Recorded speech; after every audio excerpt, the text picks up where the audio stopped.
तो संपूर्ण मिला करके भगवान के 1,61,080 संख्या बनी। यदुवंशियों के विषय में जो लिखा जाता है वो कहते हैं 56 करोड़ यदुवंशी थे। कितने? जीव क्या निकाल रहे हैं?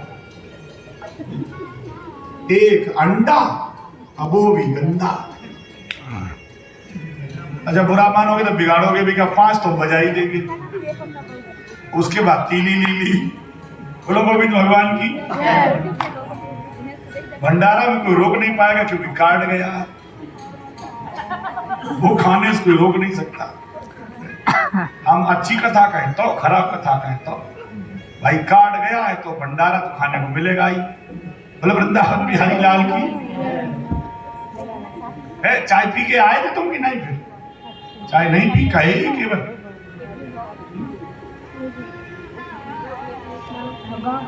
निवेदन करें आपसे भगवान कृष्ण। अच्छे संतानें कम से कम 4 तो हो। 4 संतान। एक बाबा जी बने। एक कौन बने? बाबा जी। क्यों? सनातन को कौन संभालेगा? बोलो बोलो, सनातन को कौन संभाल? सब घर में ही बैठे लोग, सब आश्रम खाली पड़े, नहीं चलेगा। इतने कमरे हैं इधर देखो, आश्रम सब खाली पड़े, केवल एक मटर जैसा है वो गोल गोल से बना सा। बोलो गोविंद भगवान बड़े सामने और कोई है ही नहीं। तो बता, सब आश्रम बाबा बनते ही नहीं, बनने नहीं चाहते। अरे भाई, जब उम्र हो गई है तुम बाबा जी बन गए तो वाह, अभी भी बैठे आश्रम में आओ। चश्मा लग गया, गालों में झुर्रियां पड़ गई, पूरे दिखते हो बाबा जैसे, तो आते क्यों नहीं लाल कपड़ा करो? मना कौन कर रहा? बाबा नहीं बनना चाहता। ये नितांत सत्य है कि व्यक्ति जो सूत्री वाला है, जनेऊ पहनने वाला है, गुरु जी, उसको मरने से पहले संन्यास लेना चाहिए। सन्यासी होकर के मरना चाहिए। किसी ऐसा लिखा है कि अगर पहले न हो पाए तो मरते समय किसी सन्यासी से कान में मंत्र ले ले और सन्यास लेकर के तब मरे। ये 4 वर्ण में, चारों आश्रम में ब्राह्मण को तो 4 आश्रम में जाना ही चाहिए। बड़े रहते धुंधकारी वही घर पे बरामदे में पड़े, वही ठंडी चबद्दी बना रहे, जाएंगे नहीं, वहीं मरेंगे। बोलो, ये आश्रम क्यों है? इसलिए है कि जब तुम्हारी अवस्था हो गई तो भगवान का भजन करोगे। इस बात की गारंटी मैं लेता हूं। तुमको सुबह शाम बढ़िया, शाम को दूध मिलेगा, दाल चावल सब्जी रोटी मिलेगी, सवेरे नाश्ता मिलेगा, चाय मिलेगी, कॉफी मिलेगी, 28 मिनट के बाद कमरा देंगे। बनो बाबा। कितने बनाओगे बता? है किसी की क्षमता? कौन बनेगा? अब तुम नहीं बनाओगे। बाबा नहीं बनना चाहता। बाबा बने गए, बाबा मुझे खींच रहा हो, वो कह रहा अब तो निकल यहां से, अभी भी यहीं बैठा। संन्यास ग्रहण करना ही चाहिए। क्षत्रिय को वानप्रस्थ में जाना चाहिए। क्षत्रिय माने पीले कपड़े पहनने का। लाल कपड़े कौन पहने? ब्राह्मण। और पीले कपड़े कौन पहने? क्षत्रिय। वानप्रस्थ गर्भसराज सुतई तब दीना। ब्राह्मण को पत्नी का त्याग करके जाना चाहिए और क्षत्रिय को पत्नी सहित जाना चाहिए। पीले कपड़े पहन। मनु महाराज अकेले गए थे? बोलो, नीम साल में मनु महाराज अकेले थोड़े गए? संग में कौन गई थी? शत्रुपा मैया संग में गई थी। तो क्षत्रिय को वानप्रस्थ में रह करके भगवान का भजन करना चाहिए, पति पत्नी दोनों। और ब्राह्मण अगर गया अकेला तो मानो फिर क्या होगा? देखा क्षत्रिय एक आए थे हमारे गुरु जी के पास, परम पूज्य स्वामी शारदानंद सरस्वती महाराज जी के पास आए लोग। घर पे हो गए खटपट माता जी से, खटपट हो गए, सो नाराज होके चले आए। सुना, नाराज होके चले आए, आ गए आश्रम में। 10 दिन बोले महाराज जी हम तो हम संन्यास लेंगे, आप हमें मंत्र दे दो, हम दीक्षा ले लेंगे। दीक्षा लेके अब हम बस खत्म, सब खत्म, अब तो भगवान का भजन करें। तो घर से फोन आ गया तो बोले जो लड़के आए, तो महाराज जी ने कहा थोड़ा रुको, तो फिर बाद में तुम मंत्र दे देंगे तुमको। हाय 15 दिन हो गए, 15वें दिन आए और महाराज जी से बोले महाराज जी हाँ डुगरिया की बड़ी याद आ रही है। किनकी याद आ रही? डुगरिया की बड़ी याद आ रही, जाने वो कैसे रह रही होगी, तो हम जरा घूमे आए देख आए। तो हमने महाराज जी बोले जाओ, ये हमारे सामने की बात है, कानपुर में थे।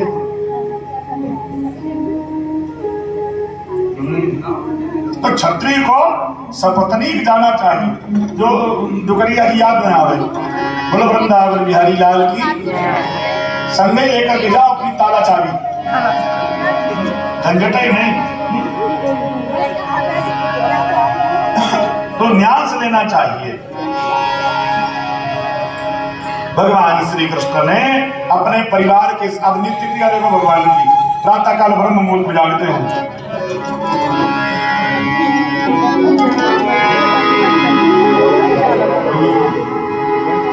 कराग्रे बसते लक्ष्मी। प्रातः काल भगवान क्या करते हैं? सबसे पहले उठ करके और अपने हाथ देखते हैं। कराग्रे बसते लक्ष्मी करमध्ये सरस्वती, करमूले स्थितो ब्रह्मा प्रभाते कर दर्शन। सुबह क्या देखना चाहिए? अपने हाथ। अब जो हाथ नहीं देखे मन क्या करते हैं? कराग्रे चाहे पात्रम च। सुबह जैसे उठे सबसे पहले क्या चाहिए? चाय। चाय अंग्रेज चले गए, ये सब ऐसा वेद लाए थे। चाय कौन लाया था? अंग्रेज लाए थे। ये गेहूं अपने यहाँ की सौदा नहीं है, बोलो गोविंद भगवान की। आलू गेहूं चाय ये अपने यहाँ का नहीं है। खा गेहूं तभी तो ये सब डायबिटिक हुए। मोटा अन्न खाया जाता था तब स्वस्थ रहते थे। आजकल क्या है? मैदा कर दो, पीस दो। चक्की वाले से ये नहीं कहेंगे थोड़ा मोटा करना, बढ़िया से महीन कर दो, फिर महीन चिपक गया। हाँ तो अरे वाह, चावल ले आए।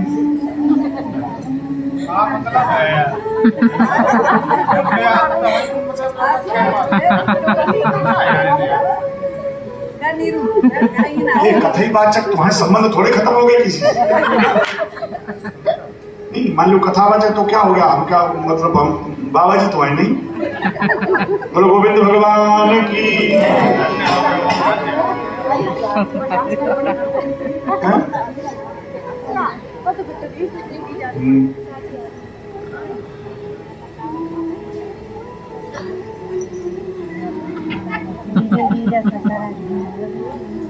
हम चुपचाप बैठे हैं, तुम चुपचाप बैठो आराम से।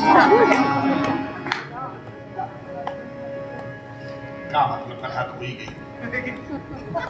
आपका बच्चे देखते रहो कौन चावल लाया, कौन साड़ी लाया, कौन दक्षिणा चढ़ा रहा। अब देखना भी क्या, हाथ तो उगाई वाला देना है। सब आने दो जो कुछ आ रहा सब देखो ही नहीं देखो। नहीं हमारे तो लड्डू फूट रहे हैं। प्रातः काल अपने हाथों का दर्शन करने को नहीं, कब दर्शन? चाय कर दर्शन नहीं, कब दर्शन? जितना हो सके उतना इन चीजों से हमें अलग होना चाहिए। हम सत्य बता रहे हैं आपको। क्यों अपन क्यों गए थे वहां?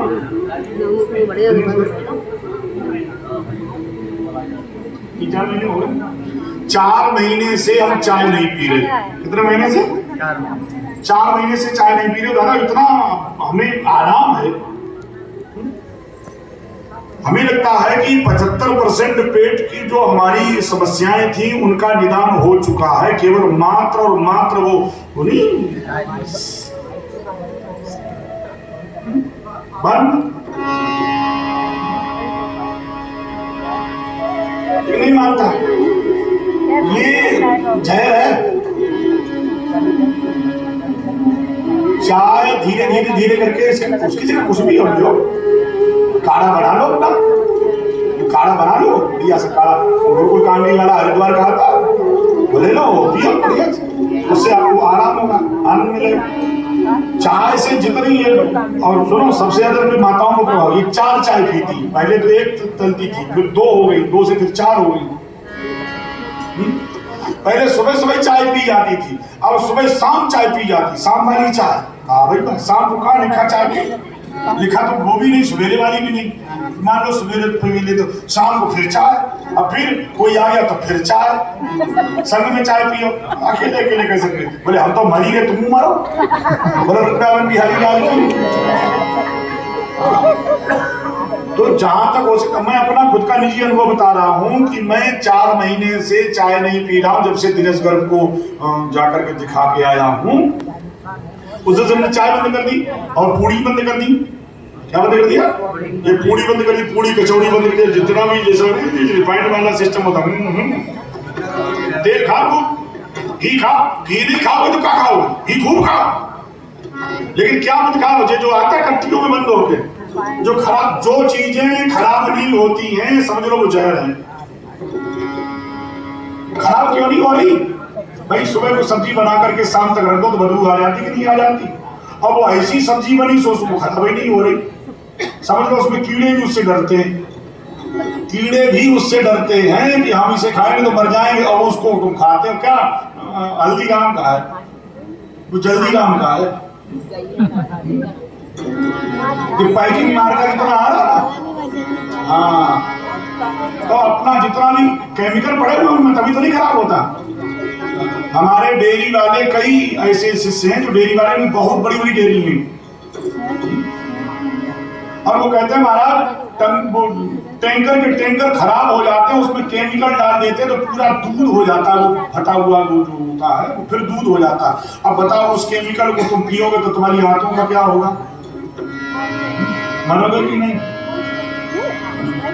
तो इसलिए धीरे धीरे धीरे इन चीजों को, जितनी भी चीजें जल्दी, जो सब्जी खराब हो, जिसमें कीड़े लग रहे हैं वो सब्जी ठीक है, और जिसमें कीड़े नहीं लग रहे हैं वो सब्जी खराब है, वो मत खरीदो।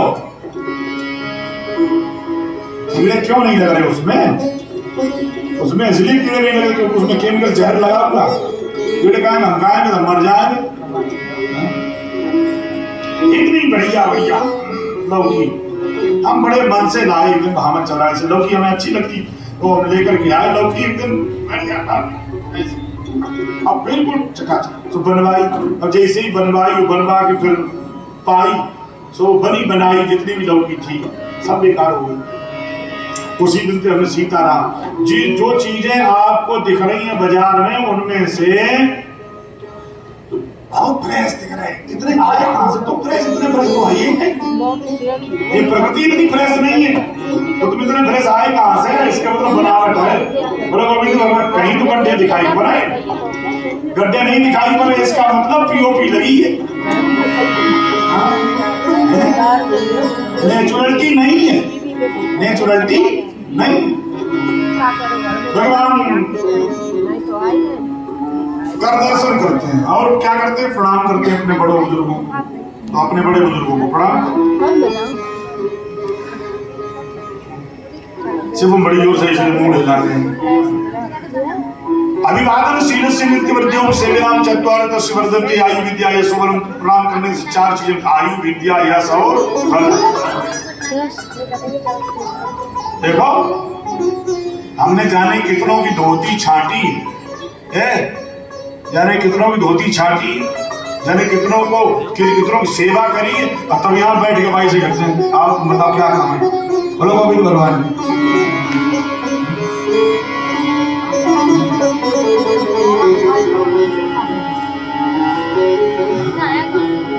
सेवा करने से तुमको फिर जो मिलेगा ना वो कोई छीन नहीं सकता। तो सबसे पहले क्या करना सीख लो? सेवा, अभिवादन, सम्मान, आदर।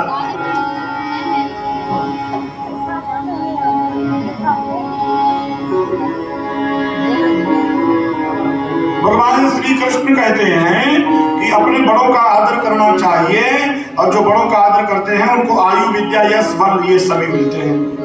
तो आए उसको कुछ ज्यादा भी नहीं, प्रणाम करने में क्या जाता है बताओ, कुछ ज्यादा ये थोड़ी कहेगा तुम मर जा। जब तुम प्रणाम करोगे तो क्या ये कहेगा कि तुम मर जा, ये कहेगा खूब आयुष्मान भव, चिरायु भव, खूब प्रसन्न रहो। भीतर चाहे कुछ कह भी रहा हो, मुंह से यही कहेगा और वो परमात्मा भी यही कहेगा। बोलो गोविंद भगवान की। जब तुम प्रणाम करोगे मैं तो भगवान प्रणाम। संत महात्माओं के साथ बैठते हैं, सत्संग करते हैं, और सत्संग से क्या होगा, मैं प्रायः कहा करता हूं, जब सत्संग में रहोगे, लोगों के साथ रहोगे, तो आपके अंदर निगेटिव एनर्जी नहीं आएगी। लोगों के साथ बैठो, एंजॉयमेंट, लोगों के साथ रहोगे तो क्या होगा, प्रसन्नता आएगी।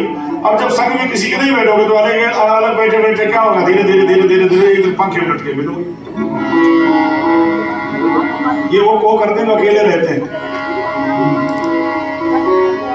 इसलिए अकेले नहीं रहना, रहने नहीं अकेले, संग में रहेंगे, जीना मरना तेरे संग।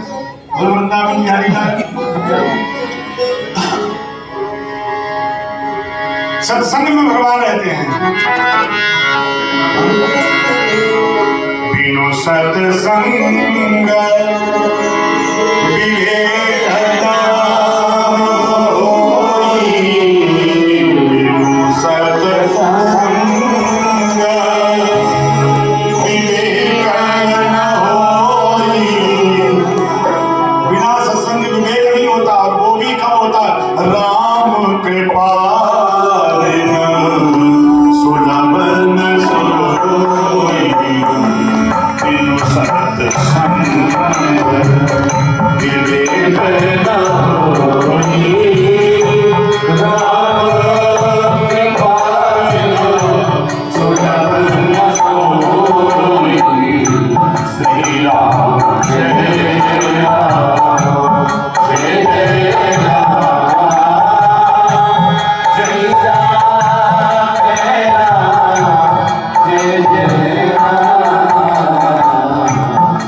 तुम्हारा कल्याण होने वाला है। सत्संगति दुर्लभ संसारा। गलत बातें बताने वाले बहुत मिल जाएंगे, सही रास्ता दिखाने वाले कम मिलेंगे। तुम्हारा काम बनाने वाले नहीं, अपना काम बनाने वाले बहुत मिलेंगे तुमसे। हेलो, तो जो तुम्हारा काम बनाने वाले हों उनसे मिलो, जो तुम्हारा काम बना दें ऐसे से मिलो। सत्संग जीवन में आएगा, तुम्हारा कल्याण हो जाएगा। भगवत प्रेमी हो तो भगवान श्री कृष्ण ने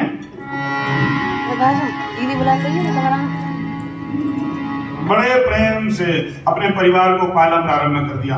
और एक दिन सुखदेव भगवान कहते हैं, भगवान एक दिन घर में बैठे थे और उसी समय नारद जी आए। महात्माओं को गृहस्थ के जीवन में तब जाना चाहिए जब गृहस्थ तुम्हें बुलावे। ऐसा लिखा है कि काठ की स्त्री का भी सन्यासी को स्पर्श नहीं करना। कहेगी काठ की स्त्री का भी, लिख लो, ये भागवत जी का वाक्य है, मैं नहीं कह रहा। संत महात्मा सन्यासी को काष्ठ की स्त्री का भी स्पर्श नहीं करना चाहिए। क्यों? बलवान इंद्रिय ज्ञानो विद्वान सावपिकर्षति। इंद्रियां बहुत बलवान होती। ये श्लोक जिस समय लिखा तो जैमिनी महाराज ने व्यास भगवान से कहा, बोले गुरुदेव ये ठीक नहीं है, ये अरे विद्वान तो विद्वान होता, वो तो समझ जाएगा, वो समझ जाएगा, वो क्यों ऐसा करेगा, वो तो समझदार। बोले ज्ञानी मूड न कोई ज्ञानी होता है, न कोई पागल होता है। जब जिसको जैसा बनाना चाहते वो वैसे ही बन जाता है। इसलिए सावधान, सावधानी हटी और दुर्घटना घटी। व्यक्ति को सावधान रहना चाहिए। व्यास यहाँ पर एक बहुत सुंदर बात कही गई है, बहुत सुंदर बात कही। एक दृष्टांत के रूप में व्यास महाराज ने कहा, जैमिनी हम इस श्लोक को काट देंगे, लेकिन एक रुक जाओगे, थोड़ा रुक जाओ। तो व्यास महाराज ने एक नव युवांगना का वेश बनाया। सुनना बहुत ध्यान से। नव युवांगना का वेश बनाया, सुंदर सा, और वर्षा हो रही थी। तो वर्षा के समय में जैमिनी की कुटिया के सामने से निकले और कहा, हमें बड़ी सर्दी लग रही। स्त्री के स्वरूप में बोले, हमें बड़ी सर्दी लग रही है और हमें अपने वस्त्र बदलने हैं, तो हम कुटिया में शरण लेने।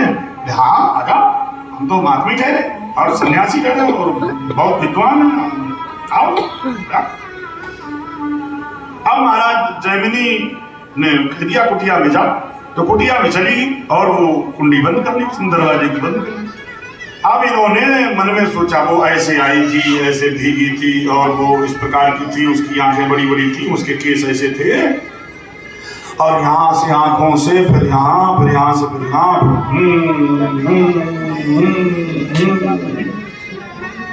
अब तो गए कुंडी खटका, खोलो खोलो। व्यास जी महाराज ने स्त्री के वेश में कहा, क्यों खोले? अरे वो खोलो। क्यों खोले? बोले, हम तुमसे ब्याह करेंगे। तो बोले, ब्याह कैसे करोगे? हम ब्याह करेंगे नहीं। बोले, नहीं ब्याह तो करना पड़ेगा। तो व्यास महाराज ने स्त्री के रूप में कहा, देखो हम तुमसे ब्याह कर लेंगे, कुंडी भी खोल देंगे, लेकिन तुम्हें एक काम करना पड़ेगा। बोले, क्या? बोले, हमारे को यहाँ से पीठ पर बिठाल के तुम, और वो शंकर जी का मंदिर है, वहां तक लेकर के चलो। बोले, ऐसे ही करते हूँ कि नहीं? करते नहीं हूँ। कब? जब मंडप के नीचे बैठे होते तब तुम्हारे संग में रहेंगे और तुम्हारा सब कुछ व्यवस्था देखेंगे और तुमको बाजार ले जाएंगे और तुमको साड़ी दिलवाएंगे और तुमको अंगूठी दिलवाएंगे और तुमको हाथ दिलवाएंगे। और फिर जैसे ही नंबर आया, अमरीश, जैसे नंबर आया तो बोले, पैसे नहीं, मरो। बोलो भगवान की, तो काहे के लिए तुमने ये किया ब्याह? फूले फूले फिरते हैं, आज मारो ब्याह।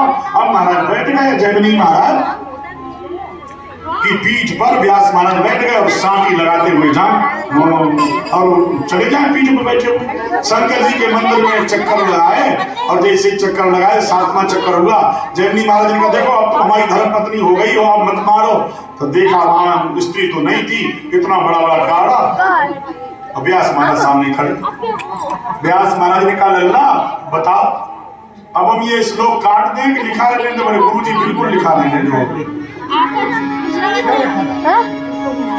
बिल्कुल लिखा रहने दो। बोलो नारायण भगवान की, लिखा रहने दो। जीवन का कोई पता नहीं है। श्री राम जय राम, जय जय राम, श्री राम जय राम, जय जय राम, श्री राम जय राम, जय जय राम, श्री राम जय राम, जय जय राम, श्री राम जय राम, जय जय राम,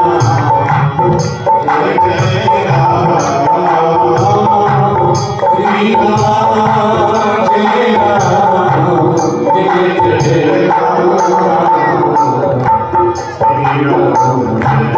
राम।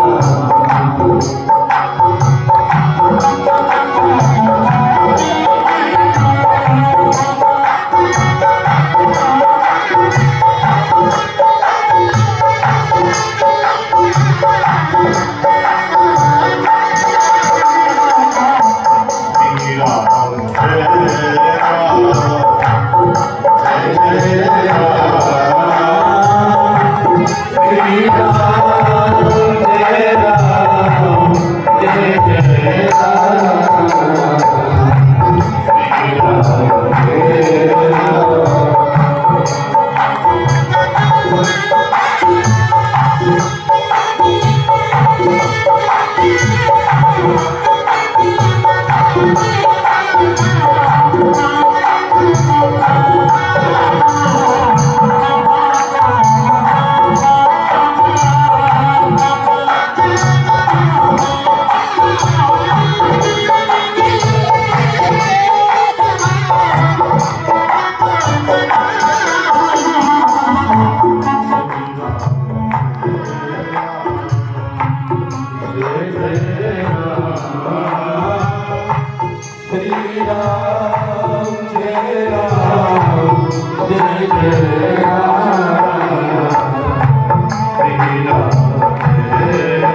इंद्रियों का कोई पता नहीं होता है, कब इंद्रियां ये कब बिगड़ जाए।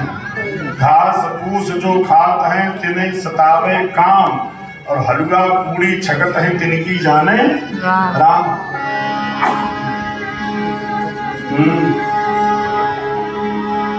अब विचार करिए, तो भगवान ने नारद जी महाराज को समझाया, तुमने हमारे घर में कीर्तन कराने का काम किया। अरे वैसे तो रिश्ते हमारे बाबा लगते हैं, भगवान विष्णु की नाभि से कमल, कमल पर ब्रह्मा, और ब्रह्मा के मानस पुत्र तुम हो, तो तुम तो हमारे पौत्र हो।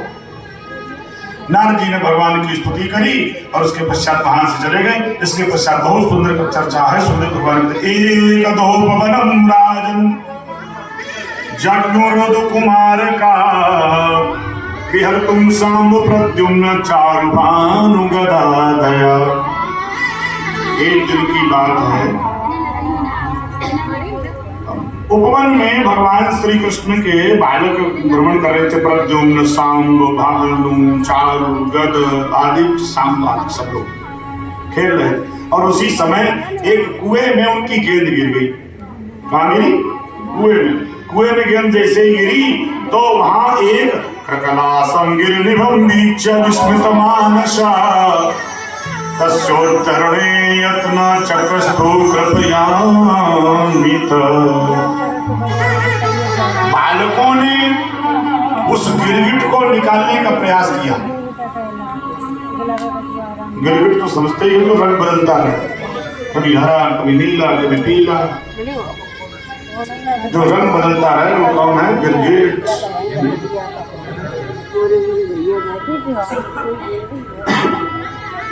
उस गिरगिट को भगवान श्री कृष्ण के पास में सभी गए और उन्होंने जाकर के भगवान से कहा, एक कुएं में गिरगिट पड़ा हुआ है। भगवान ने बाएं हाथ से जैसे ही बाहर उसको पकड़ करके निकाला, सौतम श्लोक कराभिमृष्टो विहाय सद्य कृकलास रूपम।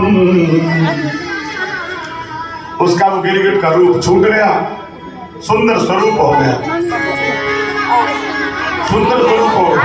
भगवान ने पूछा तुम कौन हो? तो कहने लगा नगोदाम नरेंद्रोहम इक्ष्वाकुतनया प्रभु। मेरा नाम है राजा नृग, इक्ष्वाकु वंश में मैं उत्पन्न हुआ हूँ। प्राणीश्वरभ्ययामानेश्वर के कर्णमस्पृशम्। और बड़े बड़े दानियों में मेरा नाम लिखा जाता है। राजा कर्ण, राजा बलि, जैसे ही मेरा नाम, जैसे राजा बलि दानी था, जैसे हरिश्चंद्र दानी थे, वैसे ही मैं राजा। लोगों को दान का भी अभिमान हो जाता, मैंने दान दिया। 10 रुपए जब चढ़ाए तो देखो एटीट्यूड। अब क्या पंडित जी को जरूरत पड़ेगी? 10 रुपए पंडित जी का सब कुछ हो जाएगा। बोलो गोविंद भगवान। अब तो हो गया, दान किया मैंने, कथा में गया और ऐसे करके घुमा के ऐसे घुमाते हैं लोग, ऐसे ऐसे करके हमें ये लगता है कि ये खुद ही अपने पास रख लें, ऐसे ऐसे घुमाते। हम क्यों घुमाते? घर में पहले जाके बच्चा बीमार पड़ गया तो बच्चे को घुमा लिया, बच्चा ठीक हो गया। फिर बकरी बीमार पड़ी, बकरी को घुमा लिया, वो भी ठीक हो गया। फिर कटरा बीमार पड़ रहा भैंस का, उस पर घुमा लिया। तब तक वही कथा खरजी नगर में ओपी गया, तो गई वो 10 रुपए वही वाले लिए, उठा करके गद्दी पे से तुम लिए चले जाओ। तो बताओ वो हमें गड़बड़ नहीं करेंगे? करेंगे नहीं करेंगे? तो जो घुमाए हुए हैं कुछ चाहे जा दिया करो। बोलो गोविंद भगवान की। ऐसे ऐसे ऐसे ऐसे घुमाएंगे।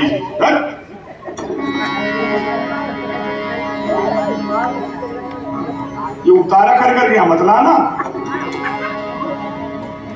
बोलो नारायण भगवान की।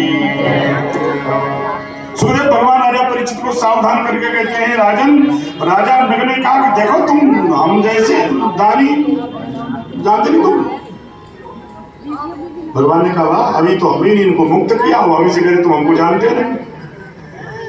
नगो नाम नरेंद्रो हम, मैं राजा नग हूं, इक्ष्वाकु तनया प्रभु, इक्ष्वाकु वंश में उत्पन्न हुआ। और जानते हो हमने कितनी गौओं का दान किया?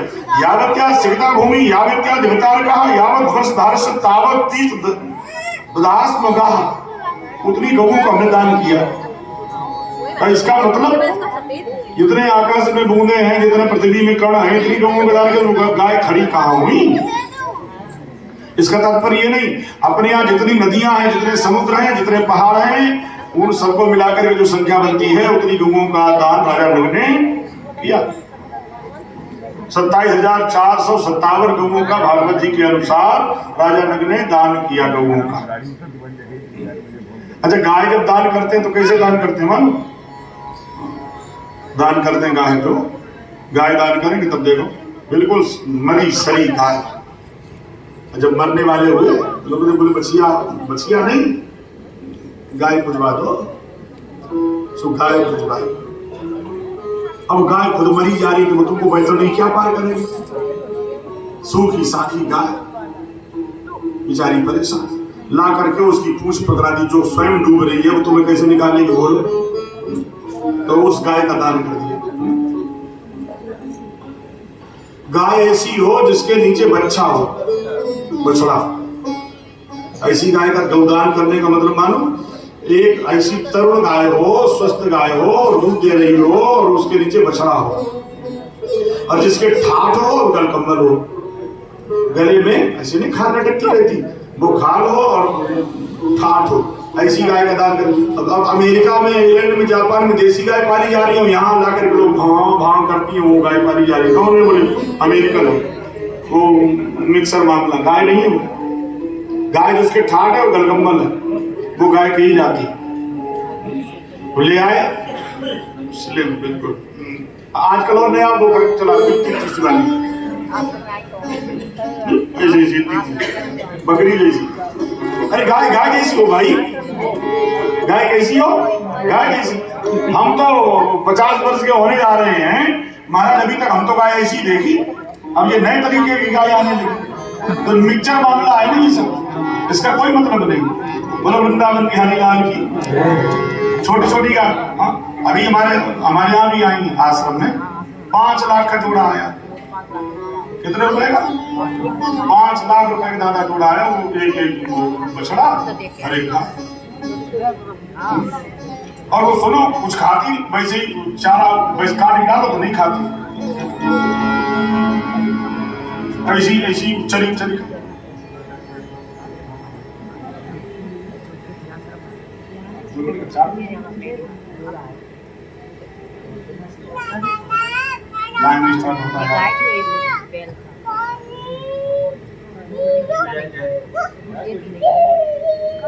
मोबाइल एक नीचे आवाज मार